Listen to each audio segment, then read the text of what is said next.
Is 24344 divisible by 8 और 1017 divisible by 7? आपको कैसे पता चलता है कि कोई नंबर किसी दूसरे नंबर से डिविजिबल है कि नहीं? तो चलिए देख लेते हैं divisibility rules from the number 2 to number 13।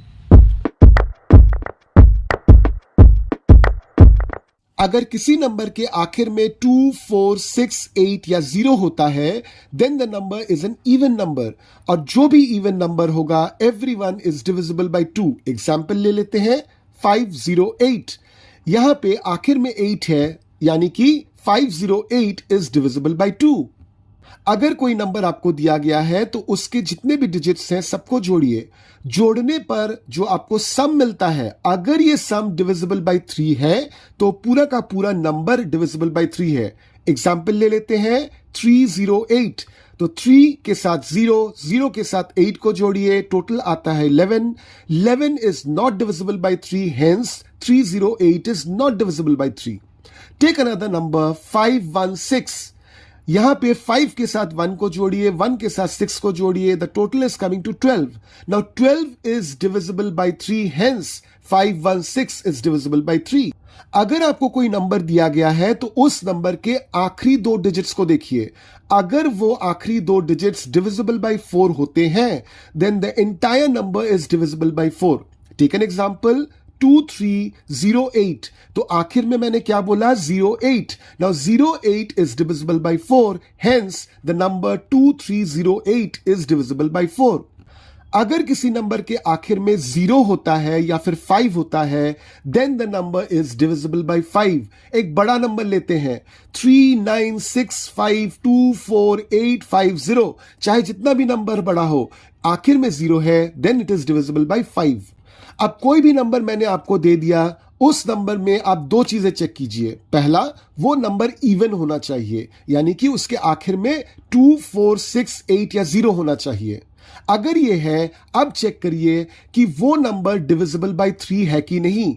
Divisible by 3 हम कैसे चेक करेंगे? सिंपल, सभी डिजिट्स को जोड़ दीजिए। जोड़ने पर जो आपका सम आता है, अगर वो डिविजिबल बाय 3 है, इसका मतलब ये जो नंबर है ये 2 से भी डिविजिबल हो रहा है, 3 से भी डिविजिबल हो रहा है, then the entire number is divisible by 6। Take an example 630।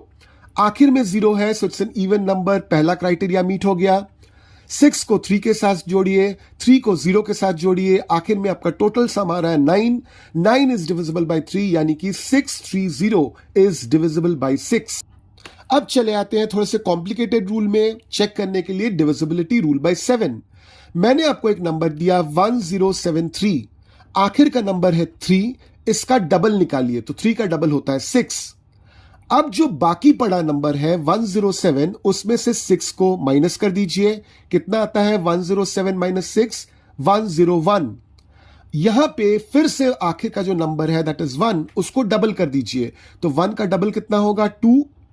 बचा हुआ जो नंबर है उससे इस 2 को सब्सट्रैक्ट कर दीजिए, यानी कि 10 माइनस 2 विच इज 8। अब 8 जो है वो आखिरी पड़ा हुआ नंबर है। क्या 8 डिविजिबल बाय 7 है? नहीं है। अगर ये डिविजिबल बाय 7 होता तो ये पूरा नंबर जो है 1073 ये डिविजिबल बाय 7 होता। अब किसी नंबर को ले लीजिए, जैसे 24344 लिया मैंने, आखिर के 3 डिजिट्स चुनिए, तो मैंने चुना 344। इसको चेक कीजिए ये डिविजिबल बाय 8 है कि नहीं।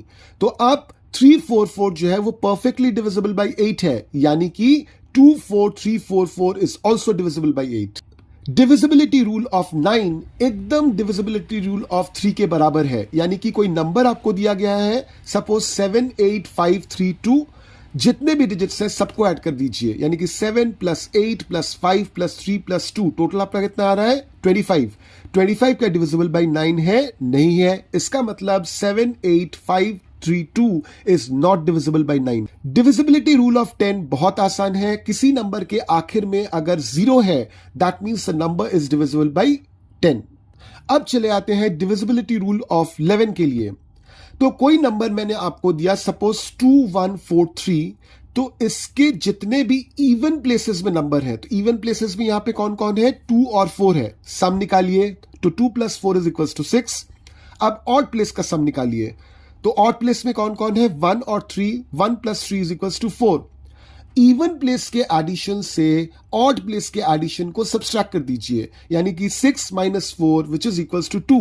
अब चेक कीजिए क्या 2 डिविजिबल बाय 11 है। इस केस में नहीं है, इसका मतलब 2143 इज नॉट डिविजिबल बाय 11। अब चले आते हैं डिविजिबिलिटी रूल ऑफ 12। अगर कोई नंबर 3 से डिविजिबल है और साथ में 4 से भी डिविजिबल है, in that case the number is divisible by 12। Take an example 5864। सभी डिजिट्स को जोड़ दीजिए। So 5 plus 8 plus 6 plus 4 which is 23। अब 23 जो है it is not divisible by 3 है। आखिर के जो दो डिजिट्स हैं 6 4, ये डिविजिबल बाय 4 है, मगर चूंकि ये नंबर 3 से डिविजिबल नहीं है मगर 4 से डिविजिबल है, यानी कि 5864 इज नॉट डिविजिबल बाय 12। अब चेक करते हैं डिविजिबिलिटी रूल फॉर 13। मैंने आपको एक नंबर दिया 2795। आखिर का नंबर क्या है 5। इससे 4 को मल्टीप्लाई कीजिए तो 5 इंटू 4 हो जाता है 20। बचा जो नंबर है 279, इसके साथ 20 को जोड़ दीजिए। That means 279 plus 20 is equals to 299। वापस से इस चीज को फॉलो कर दीजिए। आखिर का नंबर है 9, इसको फिर से 4 से गुणा कीजिए, दैट इज 36। बचा जो नंबर है 29, इसके साथ 36 को ऐड कर दीजिए। कितना आ रहा है 29 प्लस 36 65। अब ये 65 जो है it is divisible by 13। 13 into 5 होता है 65। Hence the total number that is 2795 is divisible by 13। तो देखिए हमने चेक कर लिया divisibility rules of numbers from number 2 to number 13। फिर मिलते हैं अगले वीडियो में।